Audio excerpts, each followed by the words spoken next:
The CBS Radio Mystery Theater presents...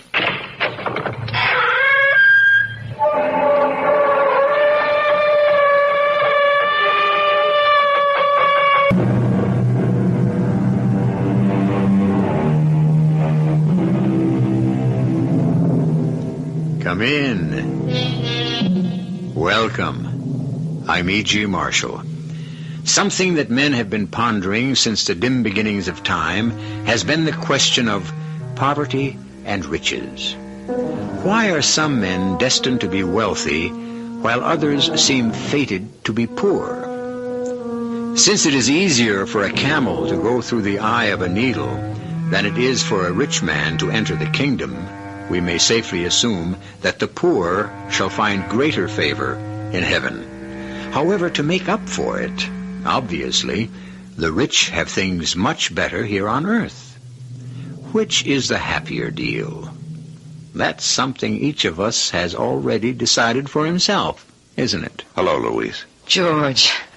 Oh, George, do you have any news? Yeah. Is it good? Well, let's just say it's news. Did you find the man who killed my father? No.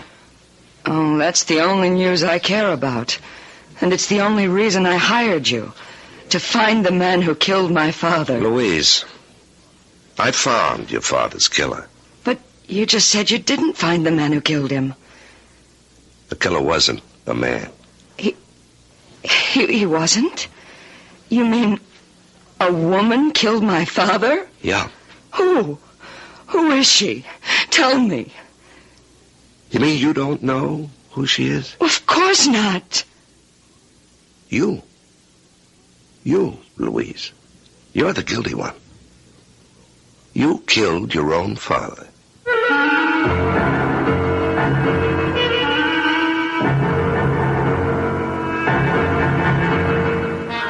Our mystery drama, The Paradise of the Devil, was written especially for the Mystery Theater by Sam Dann and stars Larry Haines.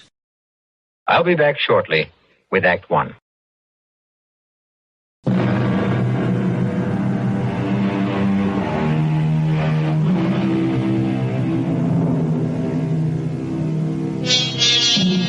There are those people who will always make money, whether times are good or times are bad. Whatever they touch always seems to turn to gold. On the other hand, we have those people whose timing is always disastrous. Nothing works. Whatever they touch shrinks and shrivels, declines and dwindles. However, there are always exceptions, which is why we have stories. Let us begin ours in a warehouse, a large public warehouse, where many types of merchandise are stored. Everything from food to textiles to appliances to building materials. We are in a remote corner of this huge cavernous compound, and we hear steps approaching. Who is it? Why, the night watchman, of course. His name is Bert Ledoux. He's a very pleasant man in his 60s, but we shall not get to know him well. He is about to be killed. Waiting for him, and hiding behind a huge stack of cement bags, are three men. Here he comes now. Let him turn the corner and give it to him. Ready, Louis? Now! That's very good, Louis. You popped him right between the eyes. You get better every time. Let's get out of here.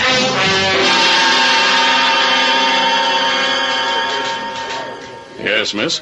You don't remember me, Sergeant? Well, let's see. Should I?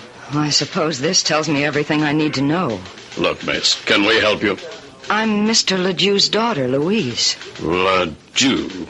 You don't even remember his name, and it's only been a week. Oh, I remember. Bert Ledoux. You said to come back in a few days. You might have news for me. Louise, let me talk to you off the record. About what? The facts of life. Thank you, Sergeant, but I know them. Oh, no, you don't. What I'm going to tell you could cost me my job. Then why risk it?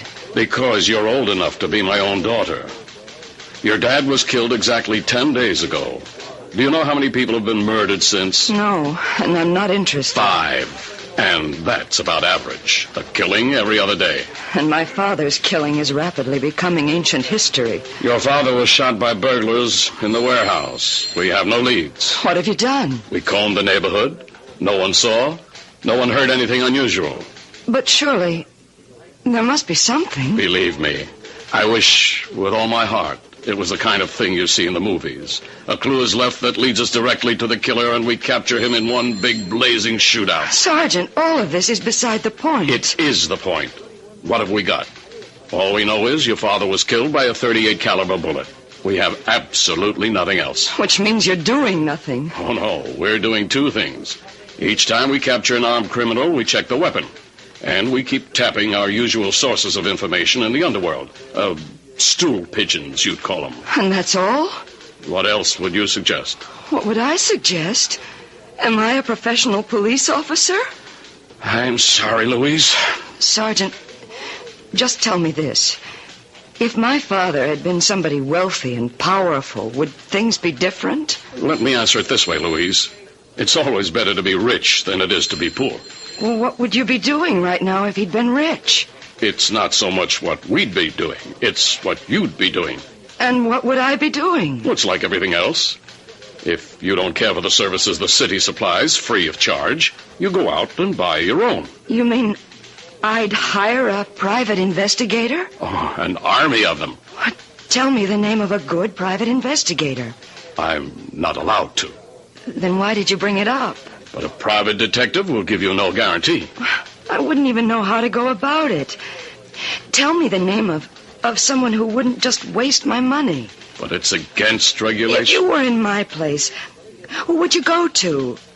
I promise you, Sergeant, no one will ever know.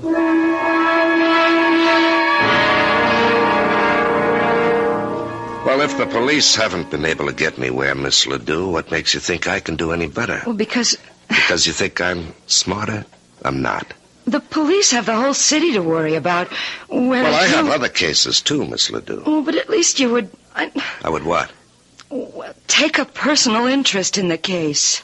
Mm-hmm. Miss Ledoux, there are hundreds of killings, just like your father's. Random killings. Killings where there's no leads at all. Where the killers have vanished without a trace. Are you telling me that I must accept the fact that my father's murderer may never be caught? Yes, that's exactly what I'm telling you. If the killer is ever caught, it'll be because he was betrayed by a pal or a woman or arrested for another crime. We can't make those things happen. We have to wait for them. For how long? Well, sometimes forever. In other words, you won't accept the case. And then we have the question of money. Now, your father worked as a night watchman. He wasn't a rich man. And what do? I'm a secretary. Ah. Do you have any money? Well, a few $100s in the bank. Well, I get $95 a day in expenses. How much of my time can you afford? How much do I need? Weeks, maybe months. How can I answer? Mr. Colby, are you familiar with the details of my father's murder? Well, I remember reading in the paper that a night watchman was killed, but that's all I know. Will you do something for me? Go down to the warehouse. Why? Well, do whatever you have to do to acquaint yourself with what happened. Why? Are you allowed to talk to the police? Of course. Well, find out everything there is to know. And after you do that, if you're convinced there's nothing more to be done, well, that's the way it'll have to be. But if you feel there's something there, anything at all, I'll raise the money to pay your fee. How? I said I would raise it.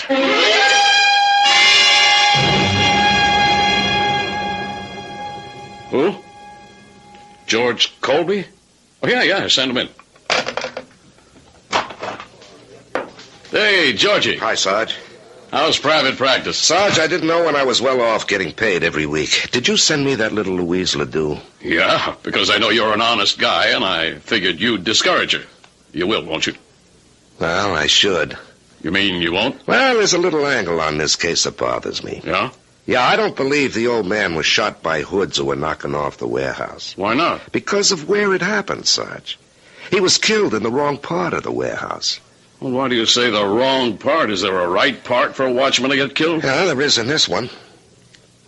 Where should he have been killed? Way over on the other side, Sarge. Where they got the stuff the crooks are after. TV sets, tape recorders, cameras, hi-fis, liquor, guns, cigarettes. But where's Ledoux killed? In an area where there's nothing but 100-pound bags of cement. Oh, they may have wanted him out of the way. Nah, Sarge, this is a clean, professional job. No crook is going to run the risk of murder if he doesn't have to. They were waiting for him. No sign of a fight.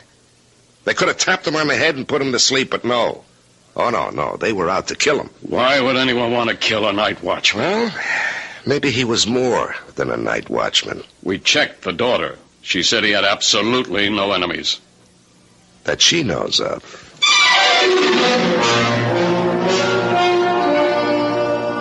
But why? Why would anyone deliberately kill my father? He was the nicest, sweetest... Yeah, I know. To you, he was the nicest, sweetest guy in all the world. Other people may have held a different opinion. Well, talk to his friends. Talk to anyone who knew him. Tell me, had he seemed worried or unhappy? Well, not at all.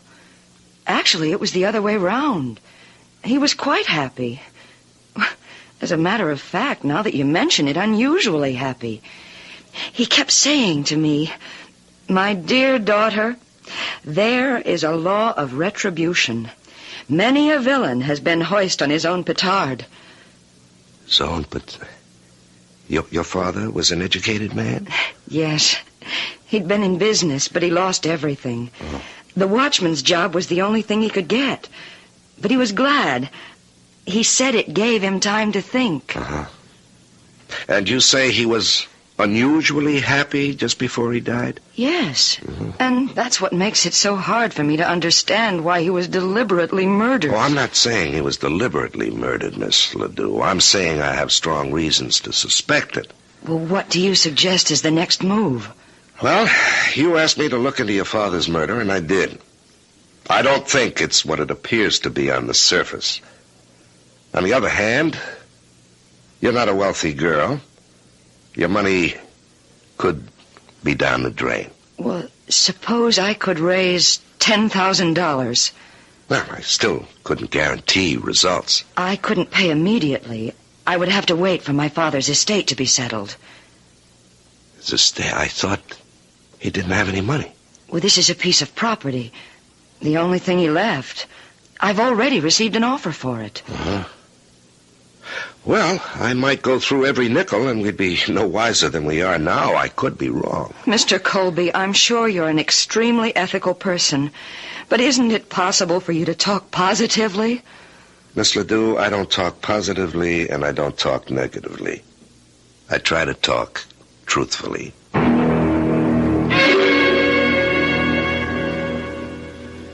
Ah, Miss Ledoux, please come in. Have a seat. Thank you, Mr. Hawkins. I read about your father's death. Please accept my deepest sympathy. You're very kind. Now, Miss Ledoux, how may I be of service? Well, you called on me some months ago. Oh, yes. I had the mistaken impression it was your father's address. The land title is in the name of L. Ledoux. That was my father's name, Liebert Ledoux. And yours is Louise, and each of you is listed in the phone book as L. Ledoux. Well, I would have been willing to sell you the land, but of course it wasn't mine. I thought Dad would be happy to get rid of it, but... Yes, you would think so. $10,000 is a very generous offer. Does that offer still stand, Mr. Hawkins? Well, yes, of course. There are some legal matters to be cleared. The will has to be probated, but I would like to be sure. You see, I need that money. I know. There are so many expenses involved in these unfortunate matters. I'm willing to draw up an agreement to buy the land for $10,000 contingent upon your receiving title. Thank you, sir. And if you're pressed for cash, I'd be happy to advance it. Oh, thank you. You're extremely generous, but he said he could wait. He? Do you mean you owe someone $10,000? You're that deeply in debt? No, but I could be. I've hired a private detective to find my father's murderer. I can think of no better way to spend the money. I see. Well, I hope he's successful. I'm sure he will be. I have a great deal of confidence in this man. Well, thank you for your time, Mr. Hawkins. It's been my pleasure. Goodbye. And you'll hear from me soon. Good day.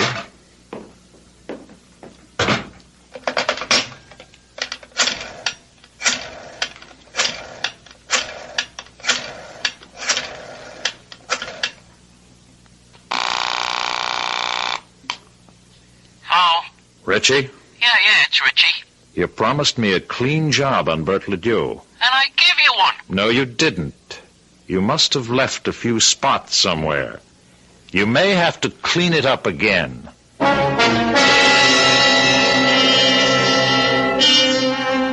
They say cleanliness is next to godliness, but obviously some of the devil's disciples are in favor of it also. At any rate, as our friends in the sports world would put it, we have given you the matchups. It's Louise Ledoux and George Colby against Mr. Hawkins and Richie. Richie and Hawkins have already scored. But this game has only begun. There is more action when I return with Act 2.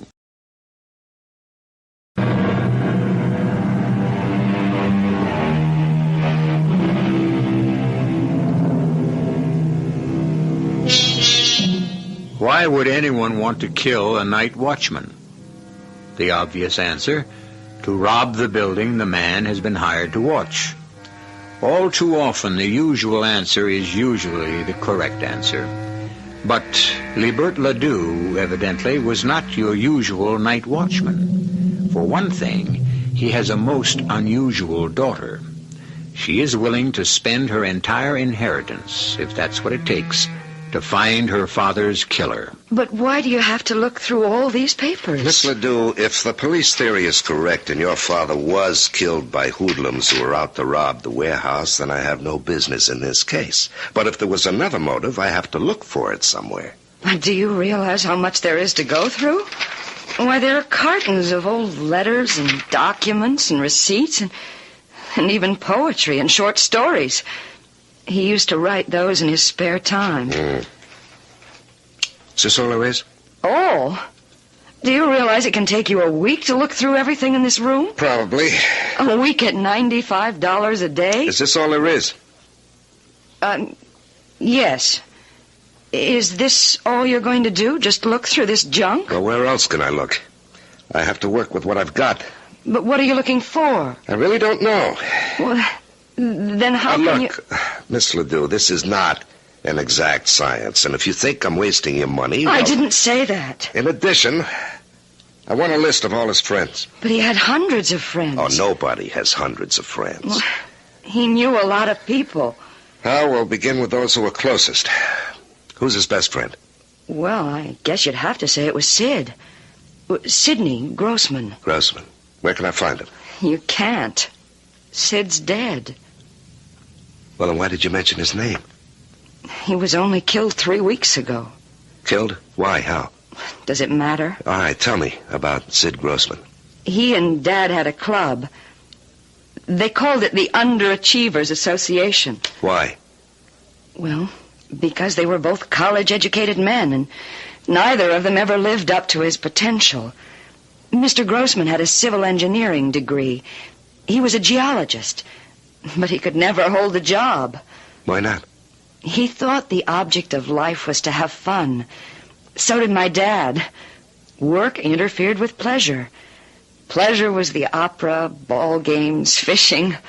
So both of them took jobs which made no demands on them and left them free. I see. And Mr. Grossman was killed, huh? How did it happen? Well, I suppose he was mugged. It was very late at night, but they caught the mugger. Oh, they did, huh? Maybe that's why Dad was talking about retribution. Now, look, Sarge, 2 friends. Each dies violently within a 3-week period. Coincidence? We got the one who killed Grossman. Just a punk. He's got a record for assault and robbery. There is such a thing as coincidence. Yeah, I know. How do you know you got the right guy? He took Grossman's watch, ring, and wallet. He brought him to a small-timer named Legs Barry. Legs tries to be a fence. But Legs need a little favor from us, and you know how these things go. Yeah, I know. I also know these punks would frame their own mothers if they had to. Except Legs had the merchandise for us. Grossman's watch, wallet, ring. He says he bought him from this hood, this Pete Lucas. Do you think Legs is telling the truth? Well, why would he lie?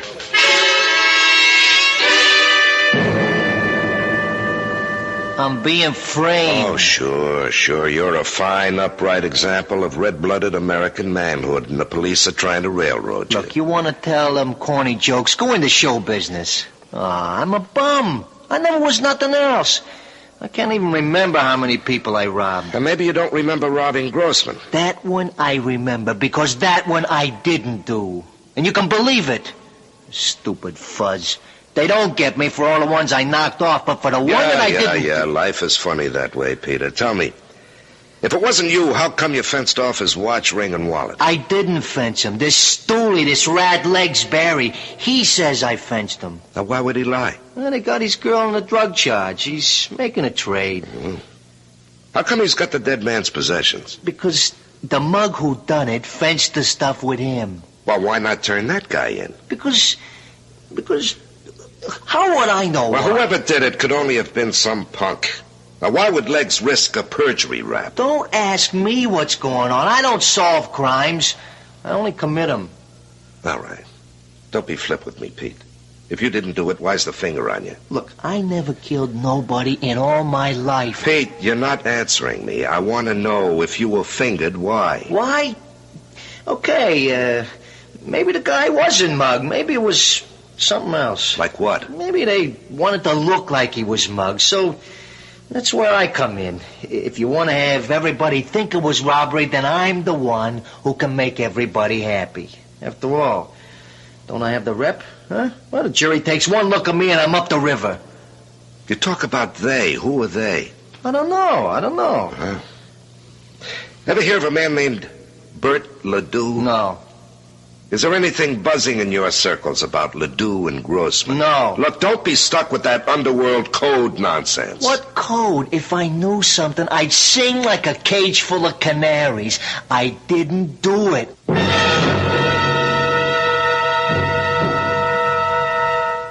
The last words I said to Sid, the last words I said to him in this world, you're crazy.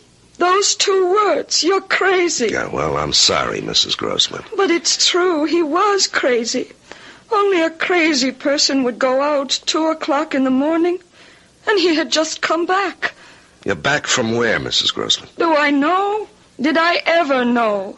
Him and that crazy Bert Ledoux, they were a pair. Yeah, where had he come back from, Mrs. Grossman? Only the week before. They came to me. These 2 heroes, they came to me and said they needed $250 for Sid to take a trip out west. Where out west? I don't know.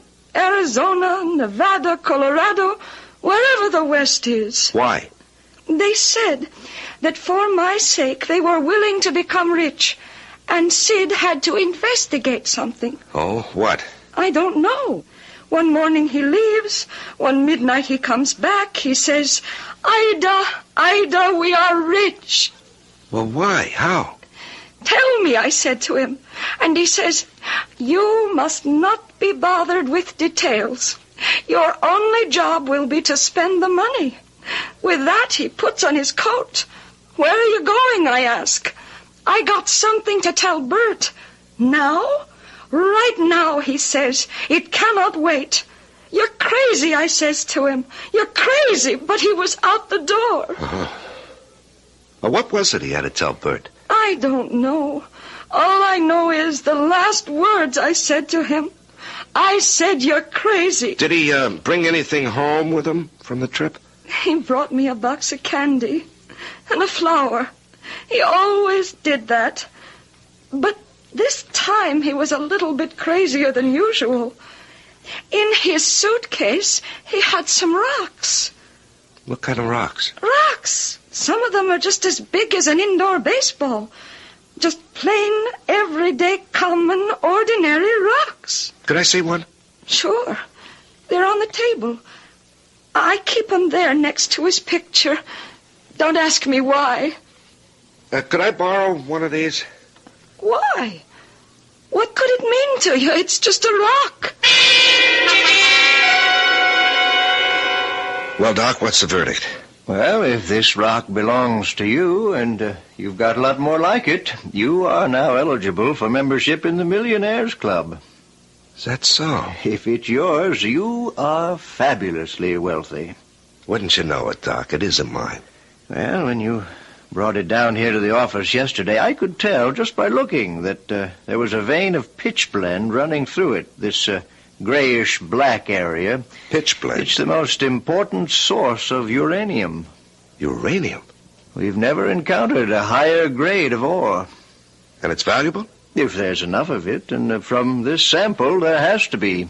It's about as good financially as striking oil, and in this case, perhaps better. Better?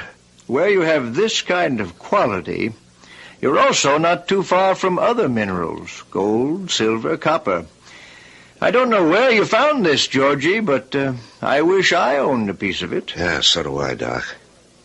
Well, thanks. Send me the bill. Huh? Oh, if you're headed downtown, I'd appreciate a lift. I'm about ready to close, and I don't have my car. Sure.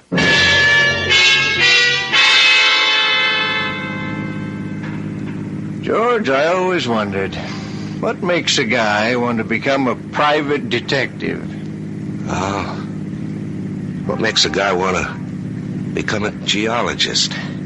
What are you looking at? You keep glancing into that rear-view mirror. Yeah, somebody's coming up behind us. Well? I'm not sure, but I think I noticed that car before. He was parked just down the street from your office, Doc, and he's been following us ever since we left. Aren't you going a little too fast? This is a pretty steep hill. There's something about that car. Oh, that idiot. He wants to pass us. Look out! What's that nut trying to do? He's going to run us off the road. Hold on, Doc.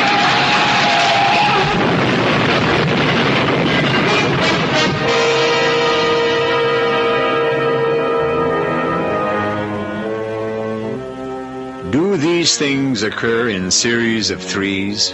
Mr. Grossman, Mr. Ledoux, and now Mr. George Colby and his companion?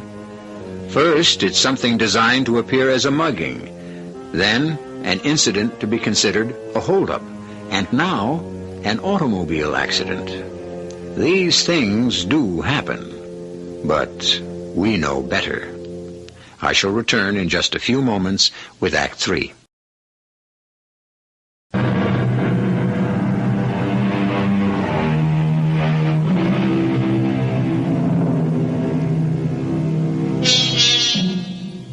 They were just two carefree elderly men. They owned little more than the clothes on their backs.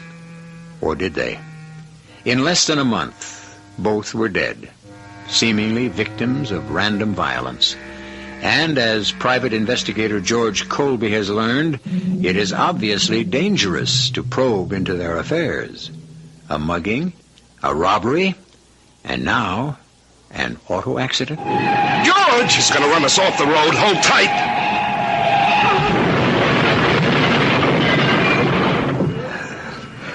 Doctor? I think I'm okay. All right, take a breath. Try to move your arms and legs. Anything hurt? I think I'm okay. You're bleeding. Oh, I don't think it's bad. Can you move? Yeah. Okay, out of the car, quickly. What? Why? Because we have to burn it.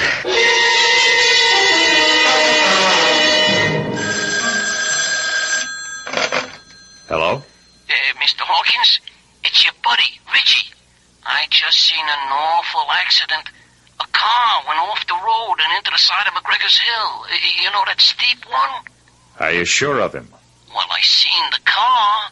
It had blown up, burning all over the place. Well, that's good. He ain't gonna bother nobody. It's a clean job.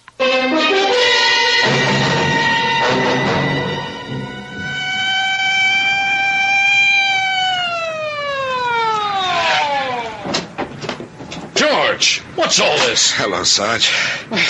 You should be in the hospital. No. It's not as bad as it looks. Well, why'd you have the highway cop call me? Why not an ambulance? Now, listen, Sarge. The Grossman thing was no mugging. The Ledoux killing was no holdup, and this was no accident. What are you talking about? We were forced off the road. Could you see by whom? No, it happened too fast. Now, look, Sarge, can you give it out that we were killed? I can't do that. Why not? Well, because Now, you look, Sarge. 2 men have already been murdered. Whoever was after them is after me. Let them think they're in the clear. Have you got a line on who the killer could be? No, not yet. But I know who to ask.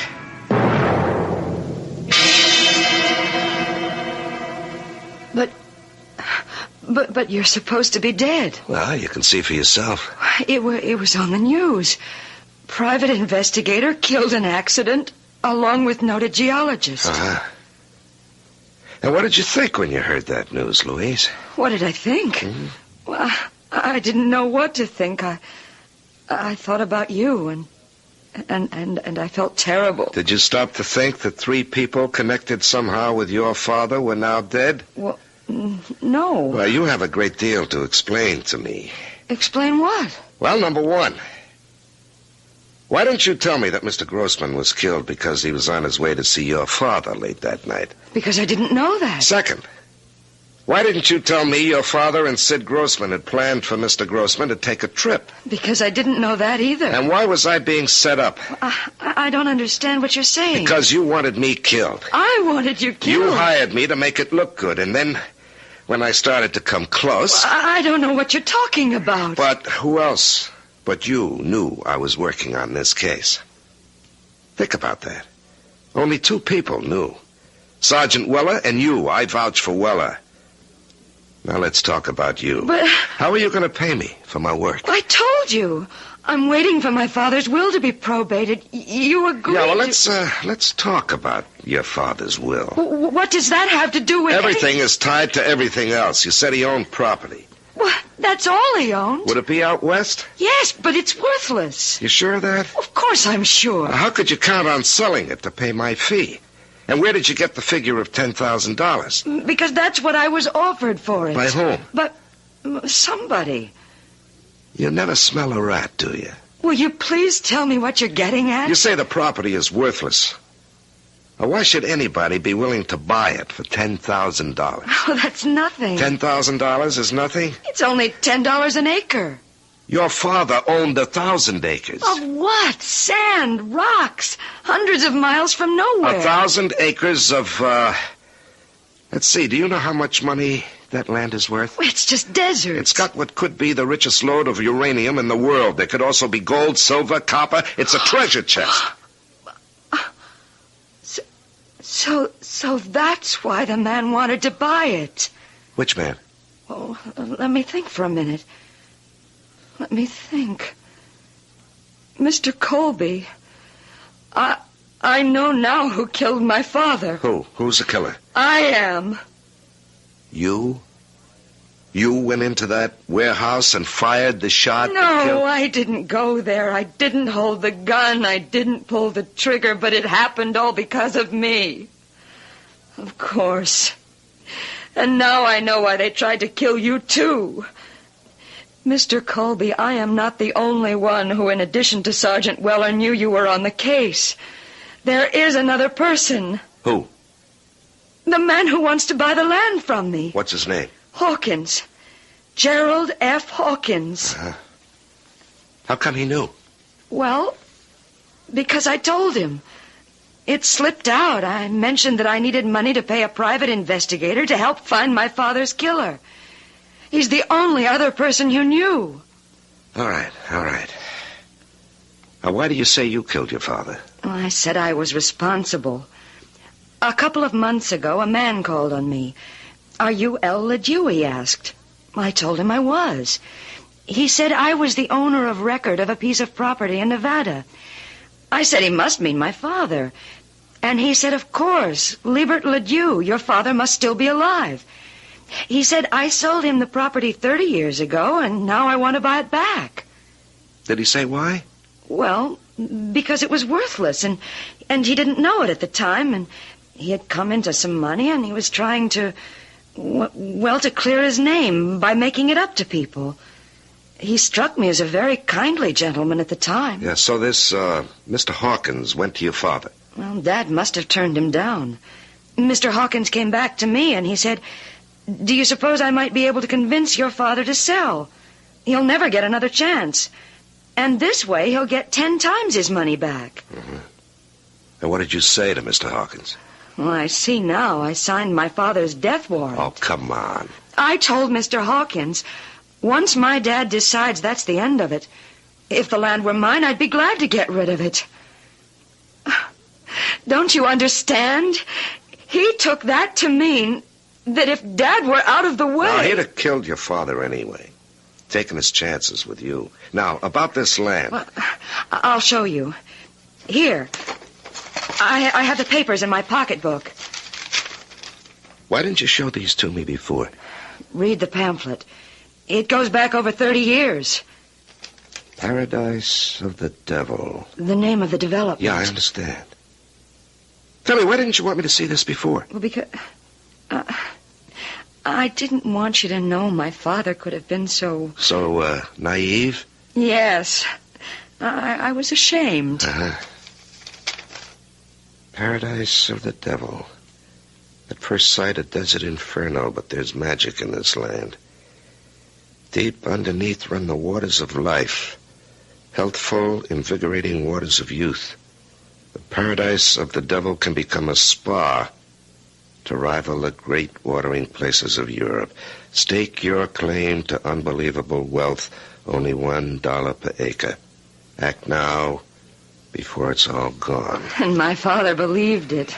My father bought it. You know, in a way, the guy who hustled this was right. There's unbelievable wealth under that ground, and the swindler swindled himself out of it. Now he wants it back. He can't get it back, now that I know. Now, what are you going to do? What evidence do we have that Hawkins killed my father? I don't believe Hawkins actually killed him. Hawkins probably bought the murder. I still don't think we have any hard evidence at all. Then there's a possibility that Hawkins can go free. Well, there's always that possibility. I hired you to find my father's killer. And I did. To my satisfaction. What about the law? Oh, well, for that we have to dig. Very well. You dig. Right now, I can afford to have you dig forever.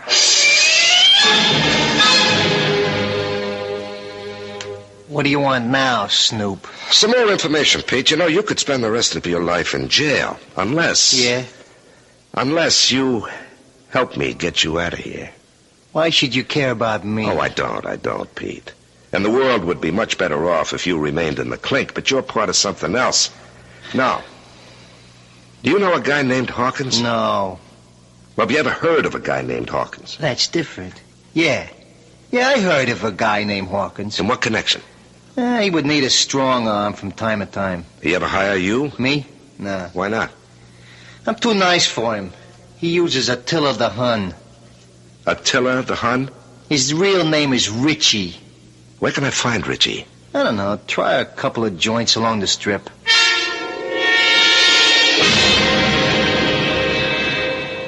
Ah, Miss Ledoux, come in. Sit down. Glorious day. Must be a sign that... God's in his heaven and all's well with the world. Yes, quite. Now, as I promised you, I had this agreement drawn up, and if you sign it, you will receive the $10,000 for the property as soon as your father's will has been probated. Read it over. You'll see it's in order. Yes, I'm sure it is. I would like a few minor changes. Oh, certainly. First... Well, are there many? I may need a fresh sheet of paper. That would be wise. Yeah, go right ahead.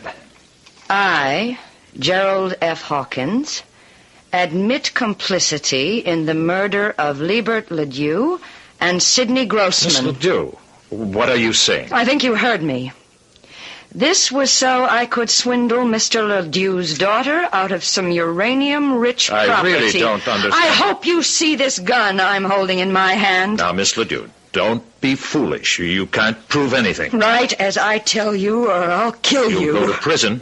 I'll have avenged my father's death. Don't turn around, sister. Drop the rod. Richie. Yeah, Richie. I come by for my pay, and I hear this little show going on. Come on, sister, drop it. That's nice. We have to get rid of her. She knows. Yeah, we'll get rid of her. I'll make it clean. First, we get rid of you, pal. What? I just found out what's going on. All the uranium in the world. I understand it's like gold, oil, you know. Now it's mine. Yours? Why not? Do I have to be a bum all my life? I knock you off with her pistol. She did it because you're responsible for her old man's death. No, Richie. You are, ain't you? You hired me. I took care of both of them for you. Ledoux and Grossman. That's true, ain't it? Yes, but I paid you. I'll pay you more. Now I knock you off. Then I make her sign a bill of sale, turning the land over to me. I'll never Don't say that, sister. Once I start to convince you, you'll beg me to let you sign. Then, filled with remorse, as it says in the books, you turn the gun on yourself. Richie, you're crazy. Sure, he's crazy. What? You're dead. Well, I told you he was crazy. You can see I'm alive. George, Mr. Colby. Everybody stand still, especially you, Richie. You guys got it all down on the tape recorder, Sarge? Yeah, we got it. But I don't understand how... It's all a mistake. It's a frame-up. Maybe it is, maybe it ain't. Let's wait for the jury to decide that. Sergeant, why did you take him in? You bet. Let's get moving. All right, boys, come on. Nice and slow. Oh, I did something stupid. I know it. What would you have done if I wasn't able to get a line on Richie? You know, you'd have been dead. But you did get a line on him. And I'm alive. You just don't think. I never did. And I won't start now. Besides, I don't have to think. Why should I? Why should you? Why should I when you can do all my thinking for me?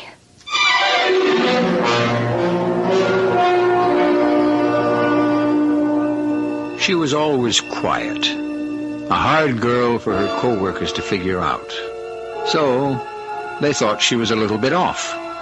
That's because she was poor and single. Now that she's rich and married, she's merely a delightful eccentric. I never told you the world was fair. All I ever wanted you to believe at this stage of the program is that I will be right back.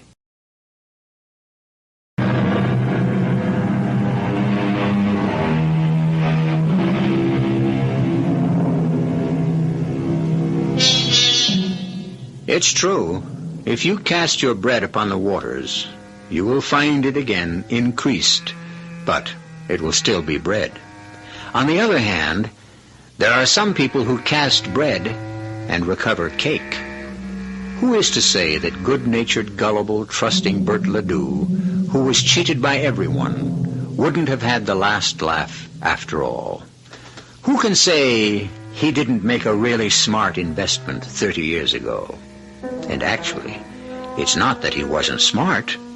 He just didn't have enough luck. Our cast included Larry Haines, Bob Kaliban, Catherine Byers, Peter Collins, and Gil Mack. The entire production was under the direction of Hyman Brown. And now, a preview of our next tale.